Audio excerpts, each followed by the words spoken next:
Coming up next on the Passion Struck podcast.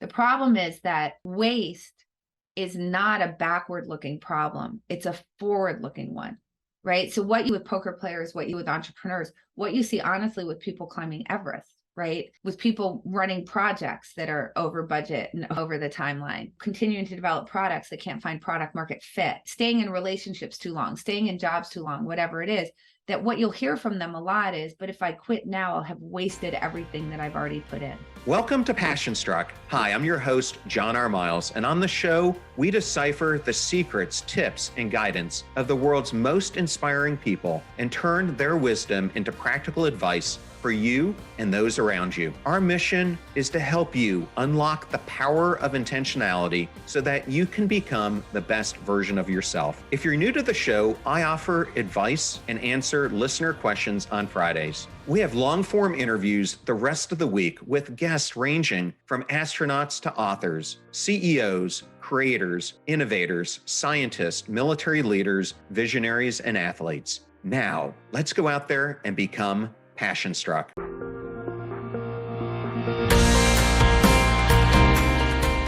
I am absolutely thrilled today to welcome Annie Duke to the Passion Struck podcast. Welcome. Hi, thank you for having me, John. Well, it's such an honor to have you. And as we discussed before the podcast, you were recommended to me by one of my favorite people, Katie Milkman. One of my also. Yes, so very honored to have you here today. And your book, Quit, is just amazing and has gotten tons of incredible reviews.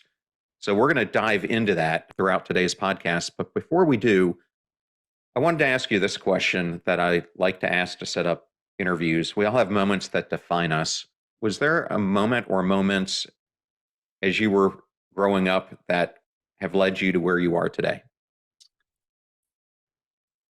I think there's two pieces to the puzzle. I've spent my whole life thinking about decision-making under uncertainty. I think that people think that I've actually done a lot of different things, but it's all really kind of the same thing, whether it was the cognitive science work or poker, consulting, exploring through writing these books. It's all around decision-making under uncertainty. And I sometimes wonder, why am I so obsessed with that topic? Because I've been obsessed with it since I was 21. And I think part of the reason is that I actually grew up in a household where there was a lot of uncertainty. So my mother was a pretty severe alcoholic. And that just creates, for a kid growing up, it's things are very unpredictable in that kind of environment. So I think that was something that I was trying to navigate when I was a child, as I kind of think back on that. And that seems to have carried through in this particular way, where, first of all, I think I have an ease with just uncertainty because I lived it. And it's just something I think about a lot. As things become more unpredictable, as there's more luck involved, as you're not sure what's coming next, what does that look like for you? But then I think separate from that, I've also thought, so this is kind of, now I'm going to go on the bad side, is I'm clearly someone who feels the need to produce, and I don't think necessarily in a healthy way. And I think that also is coming from this contrast between what was going on with my mom and what was going on with my dad. So my dad is an incredibly productive human being. He was a teacher. He prided himself on never missing a day of work. He's written, I'm going to get the number wrong, but somewhere close to 50 books himself. Wow. Yeah. He's someone who's just really a workaholic in a very deep way. And so I think separate and apart from, obviously, my dad is wonderful and he totally loves me and all of those things, I think I heard the message loud and clear that the good parent is the one who works. So I've actually been, last spring, I put some sort of intention to what does it feel like not to be producing, at least producing in the sense of producing in a public facing way. So after I finished the draft of Quit, there was still stuff I had to do, a variety of edits and things like that. I told my clients goodbye for 2.5 months or so. And I just was playing a lot of tennis and walking my dog a lot. Right. And so that was hard, but it actually felt really good. And so that's actually something I'm really working on right now. Is there's different ways to be productive. And I'm trying to really work on this way of being productive, which is just walking my dog is a very productive activity. So that's kind of what I'm working on right now. But I think that sort of comes from this weird childhood that I had. Well, I'm glad you brought up those two activities because they're two of my favorites. And actually, Katie Milkman's a big tennis She player is. as I well. have a broken wrist right now from tennis. I've been out for 3 weeks. It's killing me. It's killing me. But Katie, I am not in Katie's league. Obviously, Katie was possibly thinking about going pro. So I have nowhere near Katie Milkman level, but I do love the game.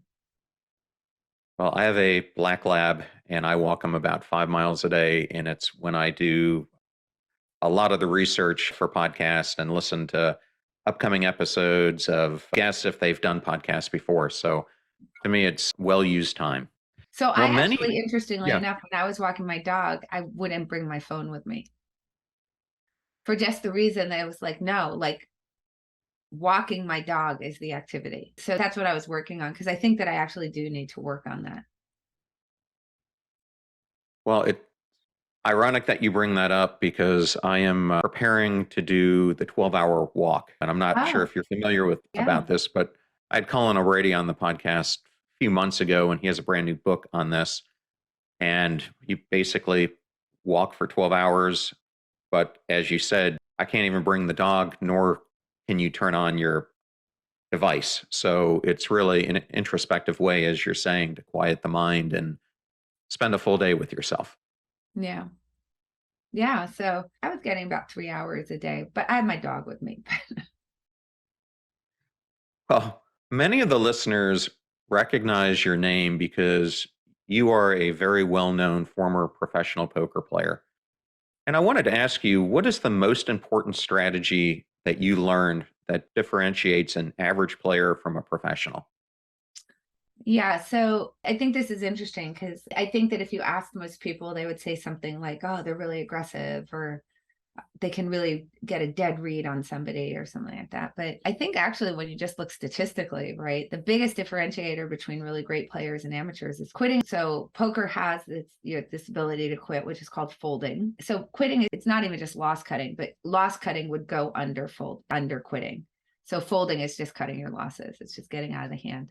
And when you look at professionals versus amateurs, there's all sorts of different ways where you can see that professionals are quitting more, which I think would be surprising to people. They fold way more hands so that they can concentrate their capital on the ones that are really worthwhile, right? So they're trying to get rid of hands early when they figure out that they're not worth continuing with. So in a game like a Texas Hold'em, where you get to dealt two cards to start face down, obviously, amateur is going to play over 50% of those two card combinations in a full game.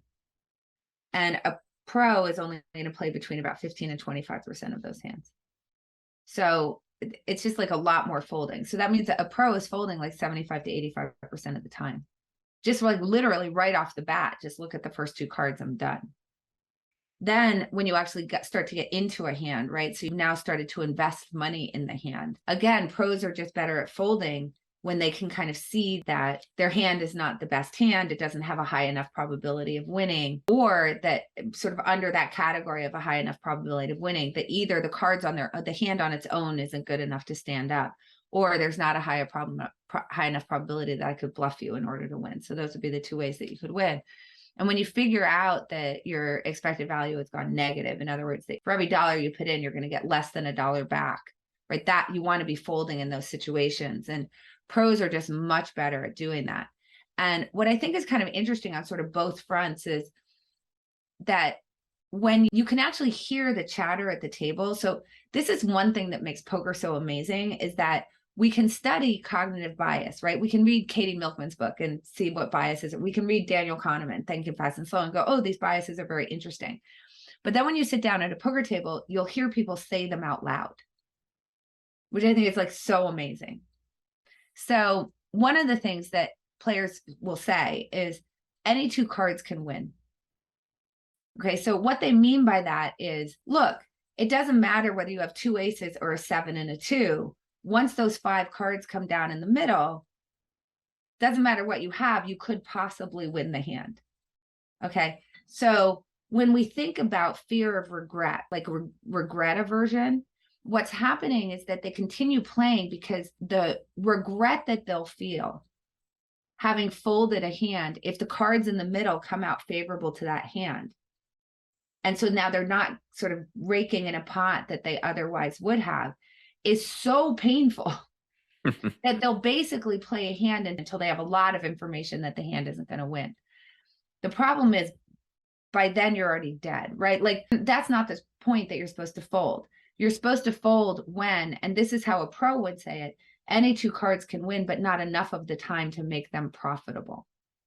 So you're supposed to fold at the point that the hand is not profitable for you to put. That does not mean that you're going to be short. And what it means for pros or amateurs is that you're going to fold lots of hands that it turns out we're going to win. Like I can take the worst hand in the deck, which is a 7 and a 2. And you know what? When those 5 cards come, maybe I would have made a full house and I would have won the day. But I'm not going to do that enough of the time to make it profitable to put my first dollar in with that hand under most circumstances, unless I'm specifically bluffing. So I'm not saying I've never played a 7 and a 2, but it's under very narrow circumstances when I feel I have a very good opportunity to bluff my opponent. Then I might play a 7 and a 2. But I know that I'm bluffing. I know I'm not trying to actually win the hand by making it, right? All right. So you can hear that, whereas poker players are like, whatever, right? Like, all right, the cards came, I would have won. Who cares? That's what professionals are doing. They don't care. So that's kind of like the first piece where you can see this, like this what if problem. Like, but what if my hand would have won? And if I have to see it, I'm going to be so sad. Then the other thing that I think is so interesting is this sunk cost problem, right? So once people are sort of in the middle of the hand and they've got lots of money in the pot, you'll hear them say, I couldn't fold because I had too much money in the pot already.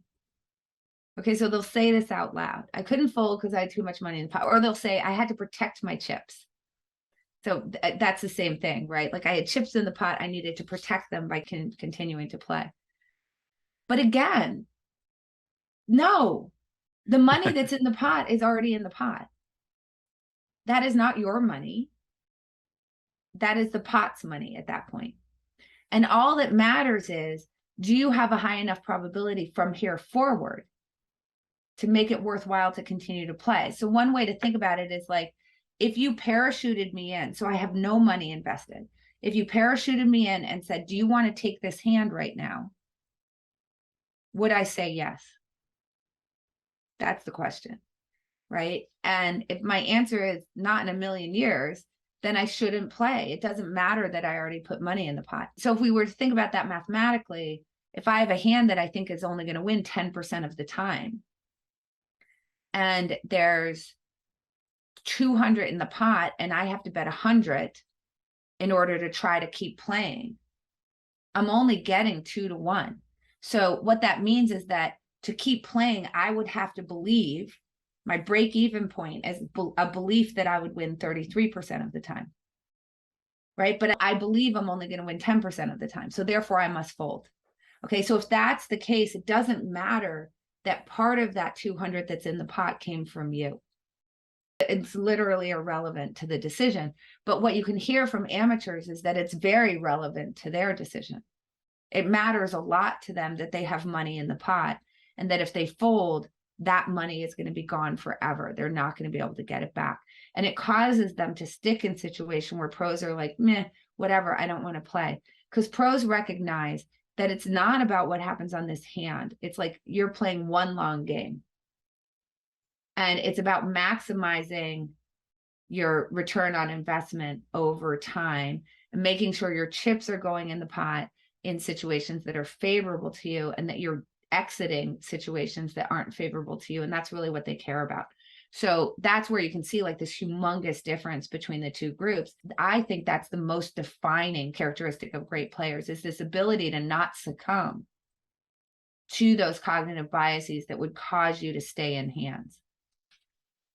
Well, I think it's a great lesson as well for entrepreneurs or people starting their own business who might be listening in today, because I have an example of this. I have a friend of mine who has had this startup for, at this point, I think he's going on a decade, and I was on the board for 5 or 6 years. Oh, so you quit. And he continued to take millions and millions of dollars from investors, yet he has never once driven a profit. And I told him when I was on the board 5 years ago that he should shut down the company. He's taking money, but I told him it's not the honorable thing to take money if it's not going to achieve the results that you're promising. But it's one of these things where I think he and many investors have so much sunk cost in what they're doing that they can't fathom to get out of it. I think it's a trap that a lot of people get into. Yeah, so we have the intuition, I think, as individuals that when we get signals from the world that we ought to quit, that we will. If you're climbing Mount Everest and a snowstorm hits you, like obviously you're going to turn around, right? Like we all have that intuition. Except look at all the people who continue to climb up Mount Everest when there's a snowstorm. Do you think they're really different than you are? They're not. So it turns out that we actually escalate our commitment to the cause. Katie Milkman has done some very good work on this problem, by the way. So it's like we think we're going to turn around, but we actually escalate our commitment to the cause. Like our intuition is actually the opposite of what we actually do. So there's so much evidence that shows that intuition is just wrong, that we actually do the opposite. So the question is like, what's making us do that? And so one of the things is what you said, sunk cost, right? Like the time and effort and money and attention that you have put into something where if you quit short of a goal, you feel like you've abandoned that, somehow you've wasted that time. The problem is that waste is not a backward looking problem. It's a forward looking one. What you see honestly with people climbing Everest, people running projects that are over budget and over the timeline, continuing to develop products that can't find product market fit, staying in relationships too long, staying in jobs too long, whatever it is. What you'll hear from them is, but if I quit now, I'll have wasted everything that I've already put in. And I'm sure that your friend feels that. Like I've come so far.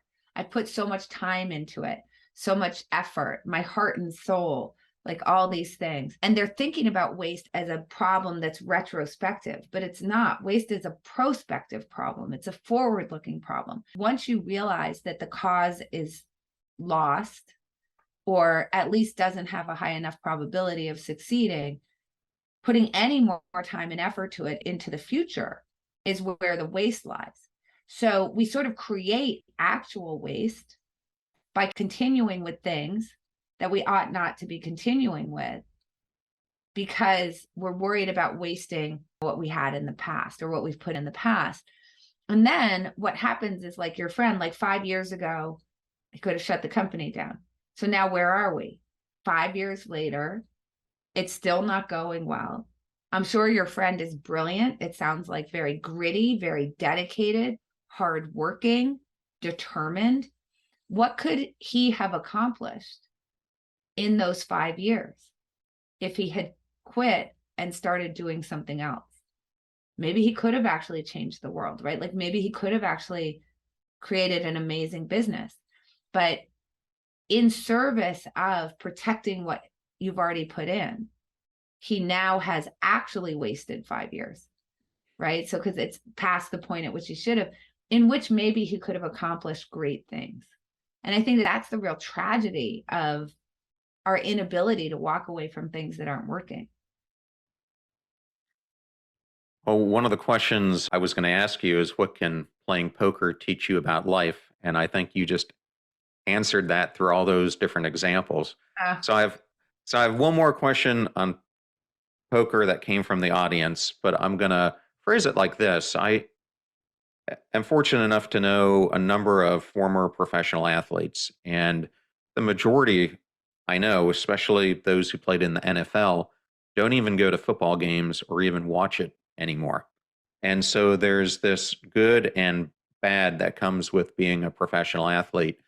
And the question that I have for you is what are the best and worst things about being on the poker tour? Well, so actually, interestingly, so I retired from poker in 2012. I neither play it nor watch it in a decade. I can count on one hand the number of times I played poker, and most of my fingers are used for a charity event. And then I think I need 1 or 2 fingers for playing in my basement, low stakes guts, which I don't even know if you would call that poker. But so I don't play it or watch it either. What are the best things and worst things about being on the tour? I mean, the worst thing, like you have to travel a lot. I had kids, so I actually only went to tournaments where I knew they were going to be televised because I didn't want to travel and be away from my children very much. But I think that for other people who do a lot of traveling, I think it's hard not to have a home base. Even if you're 25 and you don't have kids. And I think that's just hard not to have, this is where I live. So I think that's really tough. It's very high volatility. It's a high stress job. So I think that's also really hard. I think that particularly being a woman in the game is incredibly difficult, as it is in any environment where, for professionals, I think it's like 3 to 5% of people who play poker who are professionals are women. So I think anytime that you get that kind of imbalance, I think that's a really difficult place to be as a woman. So I think that's also like incredibly hard. The good things are like, you don't have a boss. It's kind of nice. Yeah. Make a lot of money, which is nice. And for me, I was playing a game that I loved, which was also nice. So for me, I retired at the point that the bad stuff outweighed the good stuff. And probably after that point, as people do, like you tend to be slow to quit things, particularly ones that are wrapped into your identity, as mine was. People still think about me as a poker player, I think, and I haven't played in 10 years. If you ask somebody who was in a touring band the same question, I think they would give a very similar answer to me. Like, you're doing something you love, but it's very hard not to have a home base, to be traveling all the time, to be in different hotel rooms, that kind of stuff. I think you hear sort of very similar things. Yeah, I actually have a friend who is the lead guitarist for a pretty darn big band, and he said the same thing, and he got out of the band after I think their first or second album, but it was primarily because of the same thing, and he had kids and it just became too much. But yes. Yeah. But where I wanted to go with this now is going deeper into the book, and we've already covered some concepts from it. But you start out the book by discussing Muhammad Ali. And what I wanted to ask is, how did that same grit that helped him become a champion, revered without equal, become his undoing when it was obvious to everyone who was on the outside looking in that he should quit? Yeah. So look, here's the thing. I think that we all revere grit. The people who stick it out are the heroes of our story. We admire people who keep at it, even in the face of huge obstacles and big downturns and naysayers. And when we think about grit, we think about it as a virtue, right? Like, look, let's be honest, we think about it as synonymous with character, right? Like, if we're going to build character, right, then we want to be gritty. We tell that to our kids, like, you can't quit because you need to build character. But I think that what people forget is that grit, kind of period, can't possibly be a virtue. That the context matters, like for your friend, right? It's not great that he's gritty in this particular case. He ought to be walking away. So grit absent context is not a virtue. You need to know what the context is within which somebody's persevering. Because while grit is really amazing for getting you to stick to worthwhile things that are like really hard, it's also really amazing at getting you to stick to things that are no longer worthwhile. And I think with Muhammad Ali, you can see this like in a single individual. So Muhammad Ali started off boxing as Cassius Clay, considered obviously the greatest of all time, Muhammad Ali, but he started off as Cassius Clay, which is his given name when he was born, beat Sonny Liston as an underdog, beat Sonny Liston for the heavyweight title. And he was so smart. And so, I mean, he was quick on his feet and quick of mind. He said, like, his whole thing was like, float like a butterfly, sting like a bee, because he was so fast that it was very hard to land a punch on him. And then he would just come in and sting you with a punch. And so he beats Sonny Liston. And then soon after that, the Vietnam War starts, he converts and becomes Muhammad Ali. And as part of that, he is a conscientious objector to the war. So he refuses to be drafted, at which point he gets stripped of his heavyweight title and he's not allowed to fight. So eventually, after I think it was 4 years, he was allowed to fight again. I think the war ended and he could get back in the ring. And when he was allowed to get back in the ring, it's not like they were just like, oh, and by the way, you're still heavyweight champion of the world. They said, you got to earn the title fight back. And it takes him, I think it was 4 years to get a title shot, to earn the right to win the title back. So by this time, he's in his early 30s, and that's quite old for a boxer. But he gets the title fight against a guy named George Foreman. And George Foreman, I mean, I think sort of people think of him as the guy with the grill, but when he was a fighter, he was really good. He was ginormous, and his fights never lasted but a handful of rounds because he was just so big. He would just come into the ring and just knock his opponent out. So he's undefeated. Ali obviously is old for a boxer and not as fast as he used to be, so on and so forth. So he's a big underdog going into this fight, the Rumble in the Jungle in the Philippines. So he comes in and he changes his strategy. And instead of float like a butterfly, sting like a bee, he goes to rope-a-dope. And rope-a-dope is basically, look, this guy, as good as he is, hasn't ever gone more than a few rounds. So I believe him to have no stamina.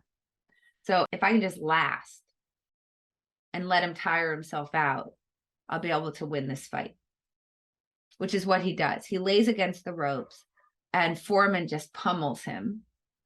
But as Ali had planned, Foreman tires himself out. But the fight goes like the distance. I think at that time, fights were 15 rounds. So this is a very long fight. So Ali's taking like a lot of punches, right? But anyway, he ends up winning the fight doing that. He does actually tire Foreman out and ends up winning the fight. So that's great. So here we can see what grit does for you, right? I mean, here's a guy goes in and fights Liston. Nobody thinks he's going to win. He wins. He sticks to his guns. He's gritty, right? About his faith, being a conscientious objector to the war. That's amazing. Then he comes back and has to fight his way back after being heavyweight champion of the world. It takes him 4 years to do that. That's super gritty. And he goes in and he fights George Foreman in a spot where nobody thinks he can win. Also very gritty. So let's admire that. That's amazing. But what people don't know is the rest of the story. They know that part of the story, right? But they don't know the rest of the story, which is he kept fighting. And he kept fighting even though he was getting older and his new strategy was to take a lot of punches. And there's only so many punches that a body can take. So what happens is Teddy Brenner, who was the fight promoter at Madison Square Garden and a very good friend of Ali's, but let's be honest, making a lot of money off of Ali. Okay, so if he hosts an Ali fight, he knows he's going to fill Madison Square Garden. He's going to make a lot of money, but he's Ali's friend, and he can see that there's some neurological decline happening. So he says to Ali, "Look, I think you really need to stop because I'm worried that someday you're going to come to me and you're not going to remember who I am, and I'm going to feel like it's my fault that I allowed you to keep going. So I need you to quit." So Ali says no. And Teddy Brenner quits him. He says, okay, if you're not going to quit, I'm not hosting your fights at Madison Square Garden anymore. I can't be part of it.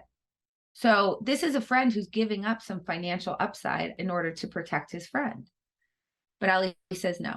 So a little bit later, I think it might have been a week later, there's an x-ray that comes back that shows that there's really bad kidney damage occurring.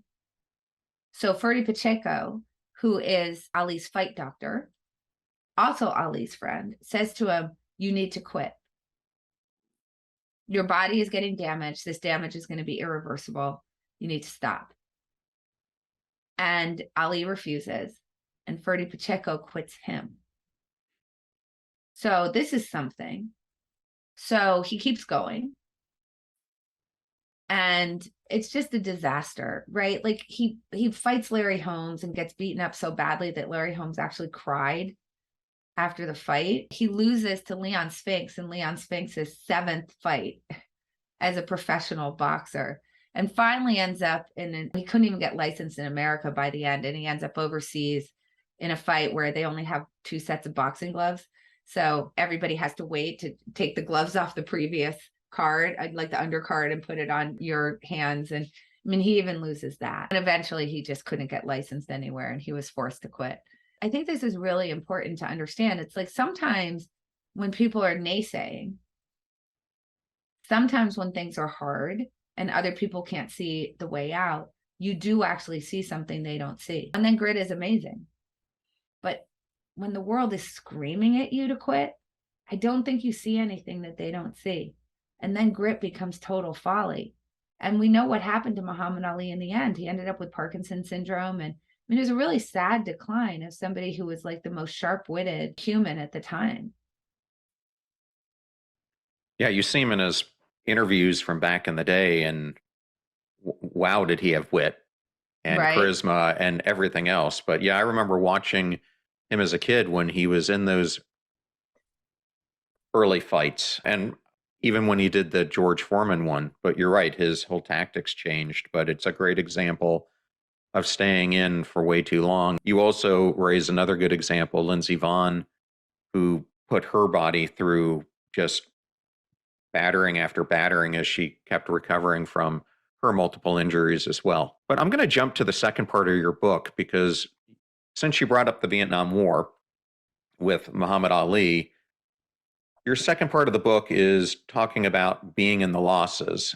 And what I wanted to ask is, how were the examples of the Vietnam War and the war in Afghanistan places where we're in the losses, and because of that, we're more likely to stick to a losing course of action?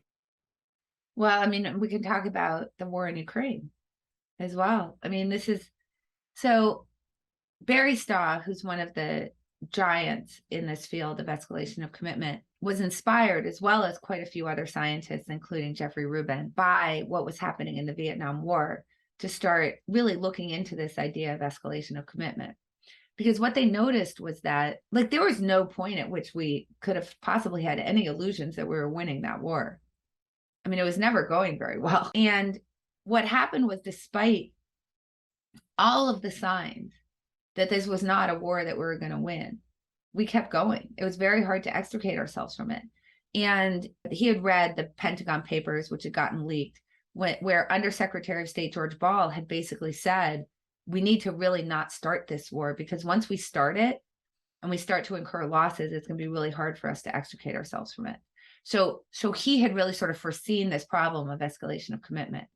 And in war, it's particularly difficult because not only are you spending tremendous amounts of money on the cause, but you're also losing lives to the cause.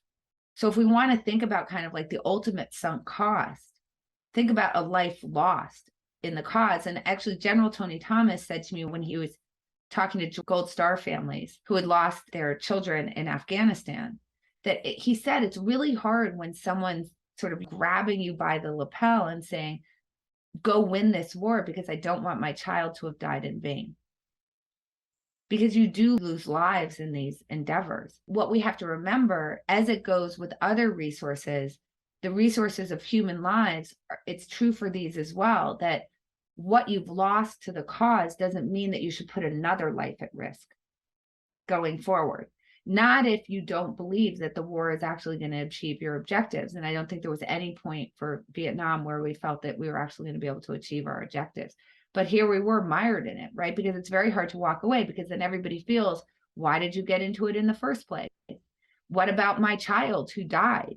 And then you just walked away from the war. What about all the taxpayer money you've spent? And then you didn't even accomplish anything. That just puts you in a situation where these things go on way too long. And we can certainly see that in Afghanistan. We were there for 20 years. What did that do for us? The Taliban took over in 3 days once we left. But what's interesting is that if you look at the reaction to the actual exit from the war, people lost their minds. So theoretically, they kind of understood, like, oh, maybe we should try to get out of this war. But when it actually happened, people were mad. How could you exit with no plan to not have the Taliban take over? Well, that shows that we weren't winning the war. So then you can also add in on top of that, there are just issues of national identity. So Barry Staw talks about this issue of what's called external validity, right? How do other people view you? And it's a very important motivating factor for the types of decisions that we make. And it certainly motivates us around not quitting, because we feel like if we shut a project down, or your friend, like shutting a business down, then it's like, you failed. Why did you start this in the first place? You wasted everybody's resources. You worry that the investors are going to say you wasted my money. And in war, it's like you're worried that everybody, the taxpayers, whatever, think about it as a politician, right? are going to say, you wasted my money. Why did you get us into this in the first place? That the world is going to be laughing at you. All of these things, right? And that makes it very hard to walk away. And so then if we look at the war in Ukraine, you can see all of this stuff happening. I mean, tell me what point Putin's been winning that war. Because, I mean, he was supposed to take Kyiv in 3 days. So I'm not sure that there's a point that Russia has been winning that war, not in any real sense of the word. But look, I mean, it's lots of money, hundreds and hundreds of $1 million in weapons that they've expended there. Obviously, so many lives lost. And for him, national identity, right? Like the identity of Russia going against the rest of the world, Putin's identity as a politician, so on and so forth. And you can see that he keeps escalating his commitment to this losing cause, conscripting people, so on and so forth. So I think it's interesting when people are saying like, well, we need to find an off-ramp for him. And I'm like, what's the off-ramp? Because any off-ramp that involves him not winning is not going to be acceptable. It's just kind of not acceptable in a war. So what ends up happening with wars is that you've got to get to some sort of point where essentially you don't have a choice. So either you win, whatever that objective is, so the other person surrenders. Okay, so that would be winning. Or you have to get pushed till you don't have a choice. So in America for the Vietnam War, I think it was just very clear that no politician was ever going to get reelected if they supported that war. So that can get you out of it because you're sort of pushed against, essentially you're trying to get to, I had no other choice. And I think that that's what happened in Afghanistan. And I think that's the only way that Putin's going to exit is one of these, I had no other choice. So I would say that it's more likely that Putin leaves the war because he gets deposed than if he takes some sort of off-ramp. Yeah, I mean, I think for the United States, it's always our center of gravity has always been public opinion. Yeah. When it comes to these wars. But I think one of the things that at this point is keeping Putin alive is he is basically not telling the truth to his population. And the other thing is, since no one has taken the war to inside of Russia, they're not feeling the pain because in many ways it's invisible to them unless they're one of the people who have lost the tens of thousands of lives from it. But I like in the book how you bring up the story of the comedian Dave Chappelle, who left production of season 3 of his popular show. And I recently interviewed Dr. Benjamin Hardy. I'm not sure if you're familiar with him. He also does a lot of things around behavioral science, and his latest book is on the science of your future self. How did Dave Chappelle use the power of looking at his future self as a way to decide that it was time to quit? Yeah, so actually, interestingly enough, kind of the only way to really quit well is to be able to get a look at your future self, because quitting is a forecasting problem, right? The moment that it's correct to quit, it's not going to be like anything particularly dire is necessarily happening right then. It's going to be that you can see that what's going to happen in the future isn't going to be good. So you can take Barry Sanders as an example, right? He quit at the top of his game. And there are a variety of reasons that he might have looked into the future and seen that. So as an example, CTE, right? He might have seen like, oh, I really don't want to have all these concussions and that's going to be bad for me in the future. Or my body's taking too many blows and I want my knees to still work when I'm older. Or maybe it was just that he said, look, at some point, I'm going to be sure that I'm not playing well anymore. And I've seen a lot of athletes around me who play past the point at which they really should be on the field anymore. And I don't want to be that person. I don't want people to see me on the back end. So there's all sorts of things, but that's all sort of looking at what's going to happen in the future. Because at that moment, he doesn't have CTE. At that moment, his knees work fine, right? At that moment, he's playing really well. He's just looking into the future. And that was true for Dave Chappelle as well. So Dave Chappelle walked away from this huge contract, but what he could see is that it wasn't making him happy.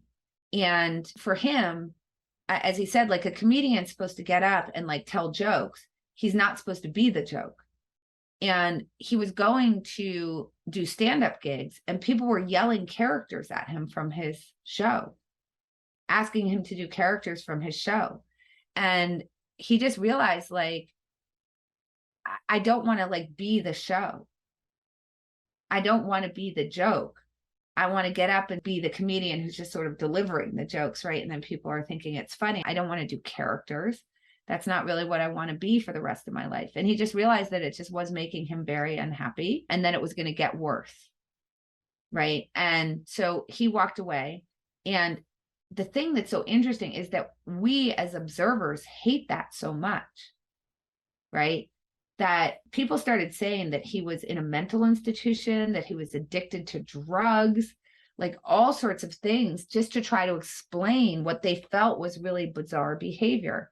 And you can see that with Barry Sanders too. People still are kind of mad at Barry Sanders for not continuing to play, even though it was obviously the right decision for him. But here's the interesting thing where you get so I've seen the commentary about Tom Brady and Aaron Rodgers this year. I think we all know what the commentary for Peyton Manning was in like his last year. Drew Brees, yeah. Drew Brees. We're all like, oh, what an idiot. Why do they keep playing? Like, oh, Tom Brady's having a midlife crisis, all of these things, because they're playing past the time that they're the best versions of what they have been in their life. And we get mad at that too. So what is a person to do, right? Like, if I quit at a time where it's not obvious that I should, you're going to get pissed. But if I stick around to the point where it's obvious that I should have quit, you're also going to be pissed. You're going to make fun of me. So this creates like a huge bind for people in quitting. And I think in the end, just for ourselves, we tend to want to be sure that there's no other choice. But from a public facing standpoint, there isn't a great way around this. And I think that what people forget is everybody has different values. They have different things that they're trying to accomplish. And I mean, Tom Brady might really enjoy playing football, even if he's not that good at it anymore. And Barry Sanders might have really valued being able to walk. And Dave Chappelle might have really valued going back to Ohio and getting some time with his family and getting back to a point where he could do stand-up without people yelling characters at him. And I think that all of that's fine. And we shouldn't be judging people for those choices in that way. Well, given I live in Tampa Bay, a lot of my friends would probably argue, well, he's still in the top 5 quarterbacks this year, but I personally have seen a drop off as I've observed him play this year. But that's the thing. I mean, look, we benchmark to whatever we benchmark. So is he as good as he used to be? No. But again, like, we don't know what his values are. I don't think that you can say that he's sticking around too long, because it completely depends on what he wants from football. Not in the way that we can say that Ali stuck around too long, because I think Ali objectively stuck around too long. When people are telling you, like, medical professionals telling you that you're experiencing neurological decline and your kidneys are not functioning, now we can objectively say that continuing to take punches is a bad decision. It wasn't a bad decision for Peyton Manning to play his last season. I mean, I assume he really liked football. So whatever that balance was between, like, I want to be as good as I used to be, but I also want to be on the field every week. For him, that was probably a perfectly good decision. I think it's just, we shouldn't assume that we know what the answer is. I think he just wanted to equalize his brother's accomplishment of winning 2 Super Bowls. How could he ever live that down? Well, throughout our discussion today, we've talked a lot about individual examples of this, but I wanted to close on one of my favorite chapters, which was chapter 8, and you profile the rise and fall of Sears Roebuck. Why is it such a great example that the hardest thing to quit is to quit who you are? Yeah. So we've talked a lot about what it means to, like, be in the losses, meaning I've put time and energy and money into something, and if I quit, that will be for naught. I won't be able to get it back. I'll have wasted it. But sometimes money isn't the problem, or effort isn't the problem, or time isn't the problem, what you've put into something. And rather, the problem is your identity, because there are certain things that we walk away from in life where we're actually kind of walking away from who we are. Right. So for me as a poker player, quitting that was hard because people knew me as a poker player. Like, and you have these feelings of like, well, if I walk away, like, who am I going to be? What does that mean for me? Yeah, think about Serena Williams or Roger Federer. Who, by the way, Serena Williams refuses to say she's retiring. She said she's evolving. Right. I mean, that's how much we hate that. Right. The Lindsey Vonn thing. She said, I'm stopping skiing, but I'm not quitting. It's like, well, what do you think quitting means? because that sounds like quitting to me. We're so averse to it. And it's very hard to walk away from our identity. And it's not just hard for individuals. That's the thing. It's hard for companies as well. So I think we know there's like a story of Sears that we all know. It was founded in the late 1800s, the Book of Bargains, Sears and Roebuck catalog. It was huge, right? Like it was the biggest IPO ever, still to this day, I think, for Goldman Sachs. And it was Goldman Sachs or Morgan Stanley. I can't remember which one. And then in the 20s, the founder, Sears, was worth like $26 million. Like it was on the money back then. Yeah. That's a lot of money back then. Exactly. Sometime around the 30s, the catalog was sort of using this new like fangled thing called mail that kind of went everywhere and into rural areas. And so they were trying to get products, the ability for people in rural areas to be able to buy stuff that normally you would only be able to get in a city. So think like a bicycle, right? Because rural areas don't have a lot of access to the kind of goods that are available in the cities. And that's why they developed the Sears Roebuck catalog. So in the 30s, people got cars and people started driving places, and they didn't necessarily need a catalog as much because they could get to places to go buy things. So Sears then created retail locations. And just like the Book of Bargains, you could really buy anything, right? You could get like underwear or a wrench or a bicycle or a refrigerator, right? Like shoes. Anything that you could imagine, you could get at a Sears store. But those retail locations were incredibly popular. They were very successful. By the 1950s, Sears represents 1% of US GNP. That's pretty nuts. That's a lot. Yeah. But then by the late 70s, you start to see these competitors come into the space, right? So you get Walmart, you get Kmart, these very low-end discount retailers. And then you also have the high-end retailers come in, like Neiman Marcus, Nordstrom, Saks Fifth Avenue. Home Depot and Lowe's as well. Yeah. So what happens is that Sears sort of starts to lose its place in the retail ecosystem. They're really kind of not really a bargain retailer, but they're also not a high-end retailer. And so they're trying to sort of sit in the middle, and it's not great. So by the 90s, they're no longer the number one retailer in the country. Walmart and Kmart have beaten them. Target is on its way. They very slowly go into insolvency. At one point, actually, in the 2000s, they merged with Kmart, which by that point had also been pushed out. And I think somebody called that a double suicide. A hedge fund eventually invests in them, and then they go bankrupt. So that's kind of the story that we all know of Sears.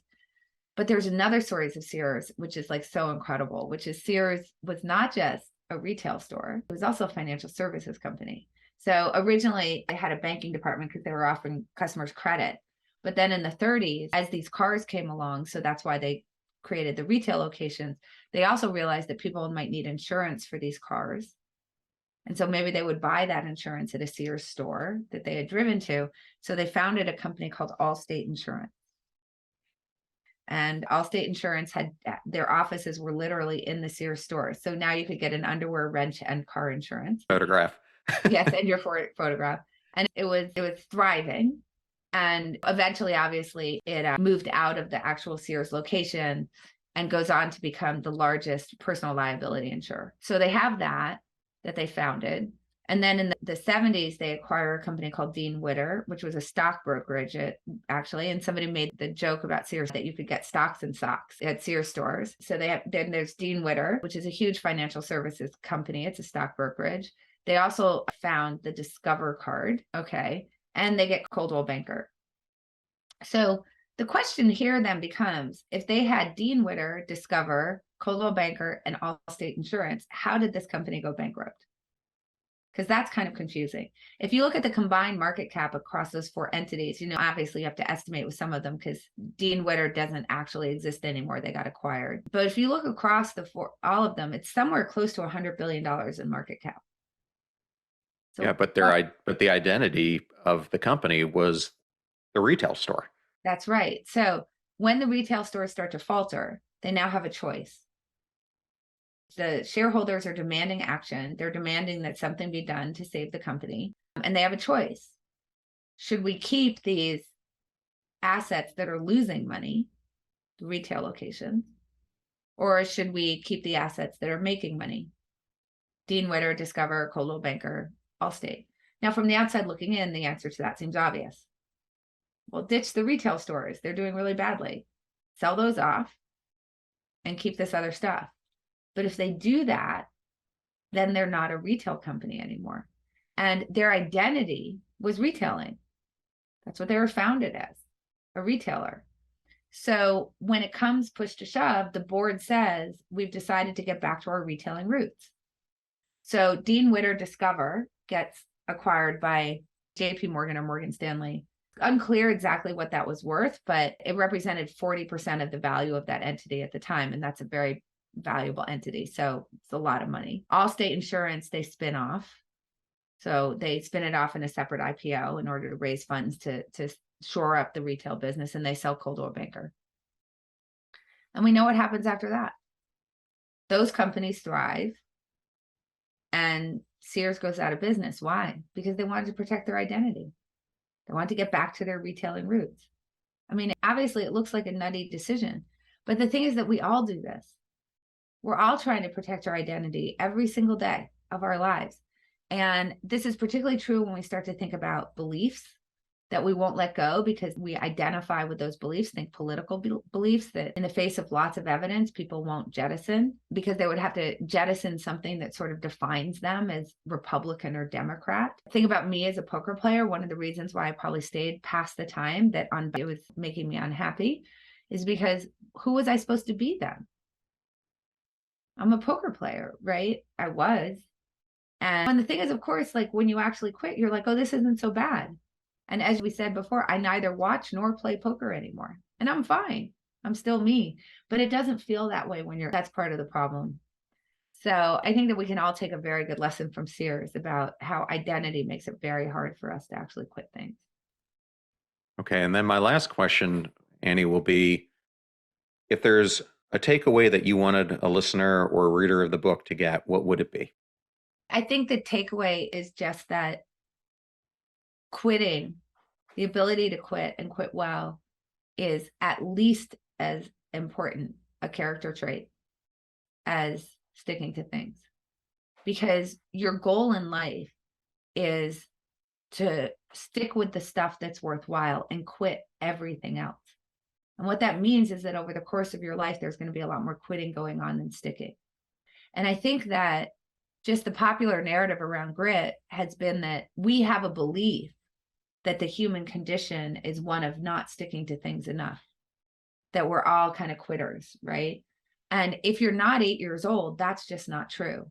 Like if you're 28 instead of 8 or 38, your problem is you stick to things too long in general, mostly. So you need to flip that script and stop thinking that sticking in a job with a toxic boss somehow is showing character. That continuing up a mountain in a snowstorm is somehow showing character. That continuing to box after you're getting these medical reports is somehow showing character. It's not. Because in that case, you're just slowing yourself down because you're sticking to something that is not working. And that is sacrificing all the gains that you could be getting from other things that you could be doing that would win, that would actually be getting you to achieve your goals. So if you want to be quicker to achieve your goals, you need to start being a better quitter because you have to quit the stuff that is not getting you to achieve your goals so that you can switch to something that is. And when you find that thing that's going to help you achieve your goals, then you want to be gritty, but only then. Well, Annie, thank you so much for coming on the podcast today. And I would just tell the audience, this is an incredible book. I love it. We only got to touch the tip of the iceberg. There's so many elements of science in the book with great explanations and examples that really bring it to life. And I didn't even get to talk about the partnership that you had with Daniel Kahneman and Richard Thaler and Don Moore and some of these amazing behavioral scientists who took the time to review and give you suggestions all the way along. So I love that it's got all their endorsements. But thank you again so much for being on the show. Well, thank you so much for having me. This was a fun discussion. I hope your friend shuts his business down finally. We will see. I don't give that very high chances. Okay, well. That was an awesome interview today with Annie Duke. And I wanted to thank Annie, Katie Milkman, and Portfolio for giving us the honor and privilege of having her on today's show. You're about to hear a preview of the Passion Struck podcast interview that I did with Oksana Masters, the United States' most decorated Winter Paralympic athlete, about her journey from a Ukrainian orphanage to the podium. She was nominated for 3 ESPY awards this year, including Best Female Athlete. We launch her absorbing and triumphant new memoir, The Hard Parts, a memoir of courage and triumph. It really all started turning around where I started realizing that I'm going to make this dream real. It was because of all the negativity that kept coming and everyone determining so much for me. And I guess maybe my dream was starting to advocate for myself. And that's by doing it, by showing and not just trying to fight back with words, just prove people what someone with no legs can do and a girl can do, or that you can come through these really messy, horrible experiences and use those horrible, sad things or the bad days as fuel and being that secret weapon to guide you in where you want to go. Remember, we rise by lifting others. So share this show with those that you love and care about. And if you found today's episode useful, please share it with somebody else who can use the advice that we gave here today on the show. In the meantime, do your best to apply what you hear so that you can live what you listen. And until next time, live life passion struck.